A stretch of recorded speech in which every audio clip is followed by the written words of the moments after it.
رمضان المبارک کا چاند کس دن ہوگا اور پہلا روزہ کون سی تاریخ میں ہوگا، کس دن ہوگا، یہ اسی ویڈیو میں آج ہم جانیں گے۔ اور پیارے دوستو، آج اسی کے ساتھ ساتھ اور میں بتانے والا ہوں کہ رمضان المبارک کا چاند دیکھنے کے بعد یہ وظیفہ آپ کو کر لینا ہے۔ انشاءاللہ جیسے ہی چاند نظر آئے تو صرف اور صرف 21 مرتبہ یہ نام پڑھ لینا، یہ وظیفہ کر لینا۔ آپ کی قسمت کے بند تالے کھل جائیں گے، آپ کی قسمت چمکنے لگے گی۔ اسی طرح سے جیسے روز چاند کی روشنی 14ویں چاند تک بڑھتی چلی جاتی ہے، اسی طرح سے آپ کی قسمت کے تالے چمکتے رہیں گے، آپ کی قسمت جو ہے وہ بلند ہوتی چلی جائے گی۔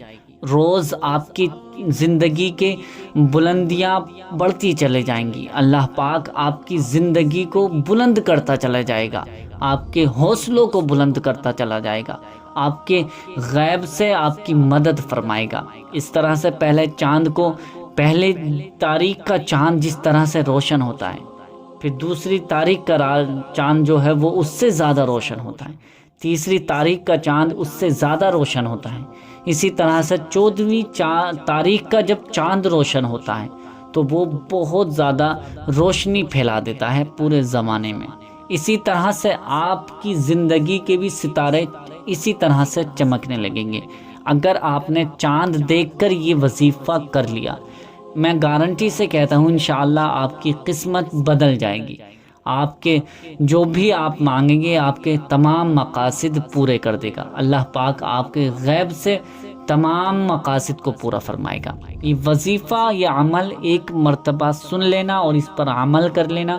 میں آج پوری ڈیٹیل آپ کو بتانے والا ہوں، سمجھانے والا ہوں کہ رمضان المبارک کا چاند کب نظر آئے گا اور رمضان المبارک کس دن کا پہلا روزہ ہوگا اور کب ہوگا اور کون سا دن ہوگا، یہ ساری جانکاری، اور کس دن پہلی تراویح پڑھی جائے گی، یعنی نماز عشاء کے بعد جو پہلی تراویح پڑھی جائے گی وہ کون سا دن ہوگا، کس رات میں ہوگی، یہ ساری جانکاری اسی ویڈیو میں آپ کو دینے والا ہوں۔ آپ نے اگر اس ویڈیو پر کلک کیا ہے تو پیارے عزیزو، اس ویڈیو کو چھوڑ کر نہ جائیں، اس کی پوری حقیقت جان کے جائیں، اس وظیفے کو بھی سنتے ہوئے جائیں، اور یہ جانکاری بالکل صحیح جانکاری ہے۔ انشاءاللہ اسی دن آپ کو معلوم ہو جائے گا، اسی دن جس دن میں بتانے والا ہوں اسی دن انشاءاللہ چاند ضرور نظر آئے گا۔ تو پیارے دوستو، اس ویڈیو کو آخر تک ضرور دیکھ لیں۔ میں سب سے پہلے آپ کو بتا دینا چاہتا ہوں کہ یہ جو وظیفہ میں بتانے والا ہوں چاند دیکھنے کے بعد، پہلے وہ سن لیتے ہیں، پھر اس کے بعد میں بتاؤں گا کہ کس دن رمضان المبارک کا چاند ہونے والا ہے اور کس دن ہم سب کو پہلی تراویح پڑھنی ہے، اور پہلا روزہ، پہلی سحری کب ہوگی، یعنی کس رات میں پہلی سحری کھائی جائے گی اور کس رات میں پہلی تراویح پڑھی جائے گی اور کس دن پہلا روزہ رکھا جائے گا۔ اب یہ سب سے پہلے یہ جان لیتے ہیں کہ جو وظیفہ میں بتانے والا ہوں چاند دیکھنے کے بعد، رمضان المبارک وہ مہینہ ہے جس کے بارے میں حضور پرنور ہمارے آقا حضرت محمد مصطفیٰ صلی اللہ تعالی علیہ وسلم ارشاد فرماتے ہیں کہ ماہ رجب، یعنی رجب کا جو مہینہ ہے یہ اللہ پاک کا مہینہ ہے، اور ماہ شعبان المعظم جو مہینہ ہے یہ میرا مہینہ ہے، اور رمضان جو ہے، رمضان شریف جو ہے، رمضان مبارک جس کو رمضان المبارک کہتے ہیں، وہ میری امت کا مہینہ ہے، جو اس مہینے میں عبادت کر کے، رات کو قیام کر کے اللہ کی حمد و ثنا بیان کرتے ہیں، اللہ پاک کا ذکر کرتے ہیں، اللہ کو یاد کرتے ہیں، تو اللہ پاک اس بندے کو اس طرح سے پاک و صاف کر دیتا ہے جس طرح سے اس کی ماں نے پہلے دن اس کو جنم دیا، یعنی جب اس کو جنم دیا، جنم دینے کے بعد بچہ بالکل پاک و صاف ہوتا ہے دنیا کے اعتبار سے، وہ ایسا ہی پاک و صاف اللہ پاک اس کو رمضان المبارک میں کر دیتا ہے۔ جو شخص راتوں کو قیام کرتا ہے، راتوں کو جاگ کر اللہ پاک کی عبادت کرتا ہے اور اپنے گناہوں سے توبہ کرتا ہے، تو یہ مہینہ بڑی برکت و رحمت و عظمتوں والا مہینہ ہے۔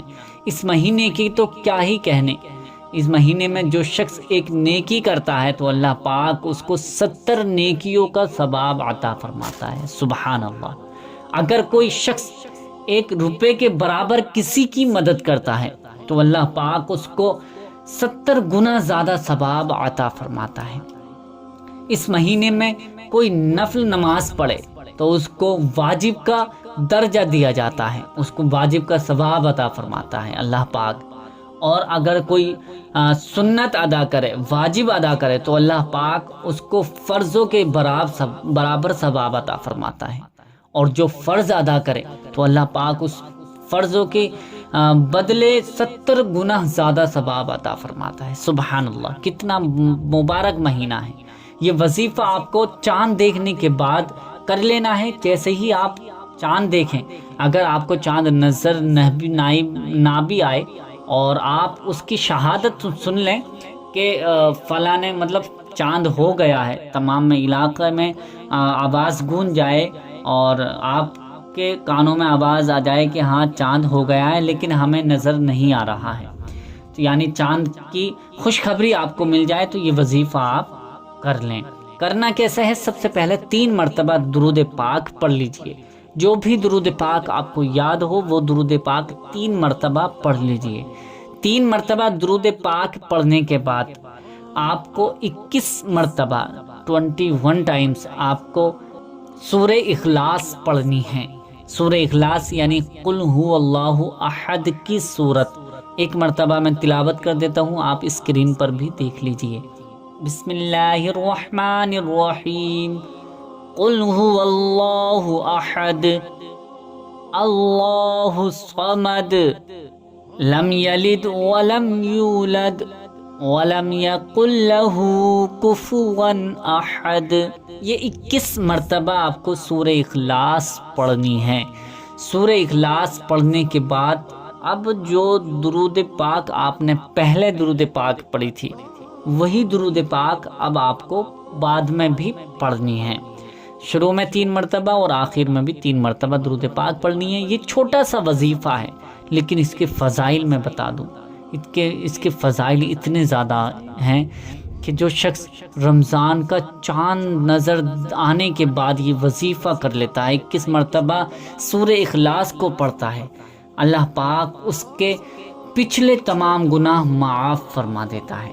اگر وہ توبہ کر لے، توبہ کرنے کے بعد یہ وظیفہ کر لے، انشاءاللہ اس کے گناہ معاف کر دیے جاتے ہیں، اور وہ جو بھی دعا مانگتا ہے اس وقت یہ وظیفہ کرنے کے بعد اللہ پاک اگلے رمضان تک اس کی پریشانیوں کو ٹال دیتا ہے۔ اللہ پاک اس کے نصیب میں بہت بہتر لکھ دیتا ہے، جو اس کو بہتری عطا کرتا ہے، اور جو اس کی زندگی میں کوئی پریشانی مصیبت آنے والی ہوتی ہے تو اس کو بھی اللہ پاک ٹال دیتا ہے۔ اگر یہ وظیفہ آپ کریں گے تو جو بھی دعا مانگیں گے اللہ پاک سے وہ آپ کی ہر دعا قبول ہو جائے گی۔ اب یہ وظیفہ جو ہے مکمل ہو گیا، چھوٹا سا وظیفہ ہے، آپ کو چاند دیکھنے کے بعد یہ وظیفہ کر لینا ہے۔ اب میں بتا دوں کہ چاند کس دن نظر آ رہا ہے۔ چاند نظر آ رہا ہے 11 مارچ بروز پیر کی شام کو، یعنی پیر کا جو دن ہے 11 مارچ کو وہ پورا ہو جائے گا، پورا دن گزر جائے گا جب غروب آفتاب ہوگا، یعنی شام جب آئے گی، مغرب کی اذان ہوگی، مغرب کی نماز ہوگی، پھر اس کے بعد جو آپ کو چاند انشاءاللہ نظر آ جائے گا، آپ کو شہادت مل جائے گی چاند کی، اور اسی رات میں پیر کا دن جب ختم ہوگا، چاند جیسے ہی دیکھے گا تو وہ پہلی تاریخ ہو جائے گی رمضان المبارک کی۔ یہ رمضان المبارک کی پہلی تاریخ ہوگی، پھر اسی عشاء کی نماز کے بعد تراویح پڑھی جائیں گی، اور پھر اسی رات میں 2 بجے کے بعد سحری کھائی جائے گی، پھر صبح کو روزہ رکھا جائے گا، یعنی پہلا روزہ جو ہوگا وہ منگل کا ہوگا، 12 مارچ کا پہلا روزہ ہوگا انشاءاللہ۔ جہاں تک علماء کرام نے بتایا ہے، اب یہ اللہ بہتر جانتا ہے کہ چاند اگر پہلے ہو جاتا ہے تو پیر کا روزہ ہوگا، اور اگر منگل کو چاند ہوتا ہے تو بدھ کا روزہ ہوگا. اسی طرح سے پیر کا اگر چاند ہوا 11 مارچ کا چاند ہوا تو 12 مارچ کا پہلا روزہ ہوگا انشاءاللہ. امید یہی ہے کہ 11 مارچ کو پہلا چاند نظر آ جائے گا. پہلی تاریخ رمضان المبارک کی شام کو ہو جائے گی تو پہلا روزہ جو ہوگا وہ 12 مارچ کا ہی ہوگا. امید کرتا ہوں کہ آپ کو یہ ویڈیو پسند آئی ہوگی. پسند آئی تو اسے لائک کر کے شیئر ضرور کر دیں, اور ابھی تک ہمارے چینل کو سبسکرائب نہیں کیا ہے تو چینل کو بھی ضرور سبسکرائب کر لیجئے. ملتے ہیں اگلی نئی ویڈیو میں, تب تک کے لیے اللہ حافظ.